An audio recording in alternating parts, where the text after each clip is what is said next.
আসসালামু আলাইকুম। আন্তর্জাতিক সর্বশেষ আপডেট সংবাদে আপনাকে স্বাগতম। শুরুতেই জানিয়ে দেব সংবাদ শিরোনাম।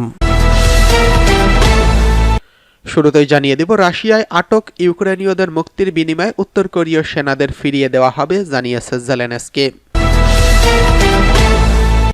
এরপরে রয়েছে উত্তর গাজায় ইসরায়েলি অবরোধে নিহত বা নিখোঁজ রয়েছে ৫,০০০-এরও বেশি।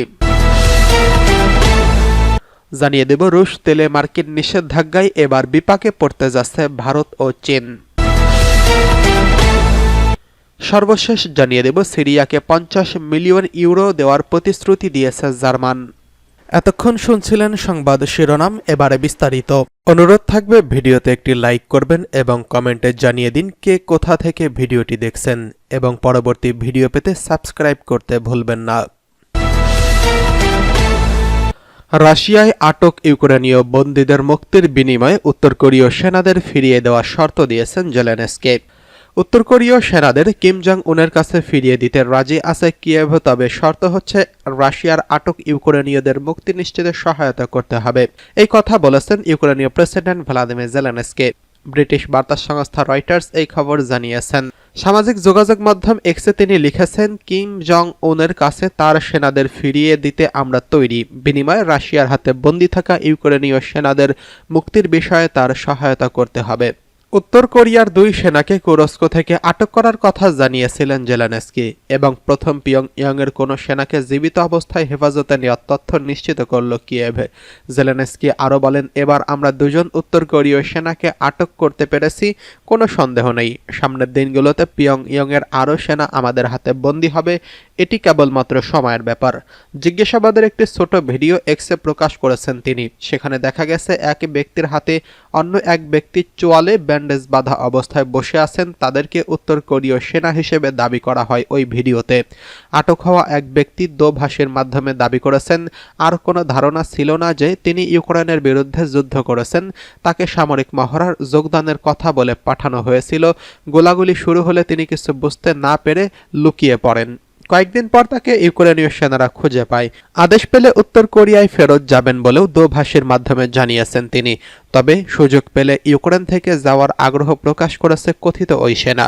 রয়টার্স স্বাধীনভাবে ভিডিও সত্যতা যাচাই করতে পারেনি। টেলিভিশনে প্রচারিত এক বিবৃতিতে জেলেনস্কি দাবি করেছেন, আটকদের মধ্যে একজন উত্তর কোরিয়ার ফেরত যাওয়ার আগ্রহ প্রকাশ করেছেন, অন্যজন বলেছেন তিনি ইউক্রেনের থেকে যেতে চায়। উত্তর কোরিয়ার কেউ যদি এই শান্তি প্রতিষ্ঠার লক্ষ্যে সত্য প্রচার করতে চান, এবং অবশ্যই তা কোরীয় ভাষায় তাদেরকে থেকে যাওয়ার সুযোগ দেওয়া হবে। এদিকে উত্তর গাজায় ইসরায়েলি অবরোধে নিহত ৫,০০০-এরও বেশি। ফিলিস্তিনের গাজা উপত্যকার উত্তরাঞ্চলে ইসরায়েলি সামরিক অবরোধের ১০০ দিনের নৃশংস হামলায় আরও ৫,০০০ ফিলিস্তিনি নিহত বা নিখোঁজ হয়েছেন। ইসরায়েল ও হামাসের মধ্যে সম্ভাব্য মধ্যস্থতা চুক্তির আলোচনার মধ্যে হামলার মাত্রা আরও তীব্র হয়েছে। কাতার ভিত্তিক সংবাদ মাধ্যম আল জাজিরাকে গাজার একটি মেডিকেল সূত্র জানিয়েছে, অক্টোবরের গোড়ার দিকে শুরু হওয়া উত্তরাঞ্চলে ইসরায়েলি সামরিক অভিযানের ফলে আরও ৯৫০০ ফিলিস্তিনি আহত হয়েছেন। গতকাল গাজার সরাসরি সরকারি মিডিয়া অফিস ইসরায়েলি অবরোধকে জাতিগত নিধন, বাস্তুচ্যুতি এবং ধ্বংসের সবচেয়ে ভয়াবহ রূপ হিসেবে বর্ণনা করেছেন। ইসরায়েলি বাহিনীর অবরোধের ওই অঞ্চলে লাখো মানুষের জন্য অভিশাপ হয়ে দাঁড়িয়েছে। আল জাজিরার সাংবাদিক হিন্দ খোদারি মধ্য গাজা দেইর আল বালাহ থেকে জানিয়েছেন, উত্তর গাজা এখন ভুতুড়ে এলাকা, সেখানে ব্যাপক ধ্বংসস্তূপ পড়ে আছে। কিছু মানুষ ওই অঞ্চল ছেড়ে না যাওয়ার দৃঢ় প্রতিজ্ঞাবদ্ধ হয়েছেন। তিনি বলেন, আমরা দেখেছি গাজা উপত্যকার প্রতিটি স্থানে ফিলিস্তিনিদের পরিকল্পিতভাবে হামলার লক্ষ্যবস্তু করা হচ্ছে। আপনি স্কুলে, আশ্রয় কেন্দ্রে এবং অস্থায়ী শিবিরে, এমনকি হাসপাতালে থাকুন না কেন, তাতে কিছুই আসে যায় না। উত্তর গাজার প্রধান স্বাস্থ্যকেন্দ্র কামাল আদওয়ান হাসপাতাল গত ডিসেম্বরের শেষে ইসরায়েলি বাহিনীর পুড়ে যাওয়ার পর তাদের একটি অবরোধের অংশ ছিল। এরই মধ্যে গ্রেফতার হয় হাসপাতালের পরিচালক হুসাম আবু সাফিয়া। তার অবস্থান বা পরিণতি সম্পর্কে এখনও কিছুই জানা যায়নি। ইসরায়েলি রাজনৈতিকদের পাশাপাশি বসতি স্থাপনকারী গোষ্ঠীগুলো উত্তর গাজা বসতি নির্মাণের পরিকল্পনা নিয়ে খোলামেলা আলোচনা করছেন। এমন পরিস্থিতিতে গাজার উপর ইসরায়েলি অবরোধের থামার কোনো ইঙ্গিত এখনও দেখা যাচ্ছে না। গাজা স্বাস্থ্য মন্ত্রণালয় রবিবার জানিয়েছেন, ইসরায়েল এই পর্যন্ত অন্তত 46,565 ফিলিস্তিনি হত্যা করেছেন। ইসরায়েলি বাহিনীর হামলায় 1,09,660 জন আহত হয়েছেন, আর গত একদিনে 28 জন নিহত হয়েছেন। 2023 সালের 7 অক্টোবর হামাসের নজিরবিহীন হামলার পর থেকে গাজা উপত্যকায় অবিরাম বিমান ও স্থল হামলা চালিয়ে যাচ্ছে দখলদার ইসরায়েল। ইসরায়েলের নির্বিচার হামলা থেকে বাদ যায়নি এই উপত্যকার মসজিদ, বিদ্যালয়, হাসপাতাল, আবাসিক ভবন, এমনকি শরণার্থী শিবিরও। এদিকে রুশ তেলের মার্কিন নিষেধাজ্ঞায় বিপাকে পড়ছে ভারত ও চীন। রাশিয়ার তেল কোম্পানির উপর নতুন নিষেধাজ্ঞা আরোপ করেছে যুক্তরাষ্ট্র। একই সঙ্গে 183টি রুশ তেল ট্যাঙ্কারকেও নিষিদ্ধ করা হয়েছে। এর ফলে ভারত ও চীনে রুশ তেলের সরবরাহ ব্যাহত হবে। ইউক্রেন যুদ্ধের খরচ বহন করতে রাশিয়া তেল রপ্তানি করে, আর এই তেলের উপর নিষেধাজ্ঞা দিয়ে যুক্তরাষ্ট্র তাদের আয় কমানোর চেষ্টা করছেন। 2022 সালে পশ্চিমা নিষেধাজ্ঞার পর রাশিয়া তাদের তেল রপ্তানি ইউরোপ থেকে সরিয়ে এশিয়া, বিশেষত ভারত ও চীনে সম্প্রসারণ করে। নতুন মার্কিন নিষেধাজ্ঞার ফলে ভারত ও চীনের তেল পরিশোধক কোম্পানিগুলোকে এখন তেল আনতে হবে মধ্যপ্রাচ্য, আফ্রিকা বা আমেরিকা থেকে। এর ফলে তাদের খরচ বাড়বে। চীনের 2 বাণিজ্য কর্মকর্তা বলেছেন, নিষেধাজ্ঞার কারণে রাশিয়ার তেল আমদানি মারাত্মকভাবে কমে যাবে। সিঙ্গাপুর ভিত্তিক এক ব্যবসায়ী জানিয়েছেন, গত 12 মাসে রুশ ট্যাঙ্কারগুলো চীনে প্রায় 9 লাখ ব্যারেল রুশ অশোধিত তেল সরবরাহ করছে। এই সরবরাহ এখন অনেকটাই কমে যাবে। গত বছরের 11 মাসে ভারতের রাশিয়ার অশোধিত তেল আমদানি 4.5% বেড়েছিল। এই সময় ভারতের মোট আমদানি 36% ছিল রুশ তেল।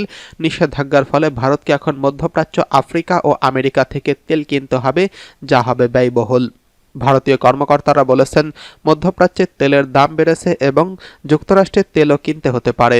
এর ফলে ভারত ও চীন তেল সরবরাহের সমস্যার সৃষ্টি করবে, যা বিশ্ববাজারে প্রভাব ফেলতে পারে। এদিকে সিরিয়াকে 50 মিলিয়ন ইউরো দেওয়ার প্রতিশ্রুতি জানিয়েছে জার্মানি। সিরিয়াকে 50 মিলিয়ন ইউরো দেওয়ার প্রতিশ্রুতি দিয়েছে জার্মানি। দেশটির পররাষ্ট্রমন্ত্রী আনালেনা বেয়ারবক মনে করেন, বর্তমান পরিস্থিতিতে সিরিয়ার দ্রুত সহযোগিতা প্রয়োজন। সৌদি আরবের রাজধানী রিয়াদে পৌঁছেছেন জার্মান পররাষ্ট্রমন্ত্রী আনালেনা বেয়ারবক। একটি আঞ্চলিক সম্মেলনের যোগদানের উদ্দেশ্যে রিয়াদে গিয়েছেন তিনি। সিরিয়ার অন্তর্বর্তীকালীন সরকারের পররাষ্ট্রমন্ত্রী আসাদ আল শিবানি সম্মেলনে যোগ দেবেন। সম্মেলনের আগে জার্মান পররাষ্ট্রমন্ত্রী বেয়ারবক সাংবাদিকদের বলেন, সিরিয়া ক্ষমতাচ্যুত আসাদের মিত্রদের যারা মারাত্মক অপরাধ করছে তাদের উপর নিষেধাজ্ঞা বলবৎ থাকবে।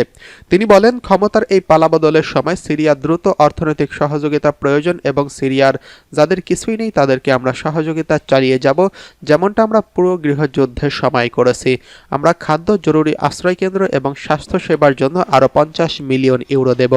তার আগে দামেস্ক সফরের সময় বেয়ারবক বলেন, সিরিয়ার উপর ইউএন নিষেধাজ্ঞা তুলে নেওয়ার বিষয়টি নির্ভর করবে দেশটির একটি অন্তর্ভুক্তিমূলক রাজনৈতিক প্রক্রিয়া হচ্ছে কিনা তার উপর। উল্লেখ্য, গত 7 জানুয়ারি দ্য ফিনান্সিয়াল টাইমসের এক প্রতিবেদনে বলা হয়, সিরিয়ার উপর থেকে নিষেধাজ্ঞা তুলে নিতে ইউকে আহ্বান জানাচ্ছে জার্মানি। ইহুদিবাদী ইসরায়েলের একটি গণমাধ্যম স্বীকার করেছে যে হামাসের আল আকসা ঝড় অভিযানে শুধু যে ইসরায়েলের অপমানজনক ব্যর্থতা ফুটে উঠেছে তাই নয়, একই সঙ্গে পরবর্তী দশকের জন্য ইসরায়েলকে তার নিরাপত্তা ও সামরিক বাজেট ব্যাপকভাবে বৃদ্ধি করতে বাধ্য করেছে।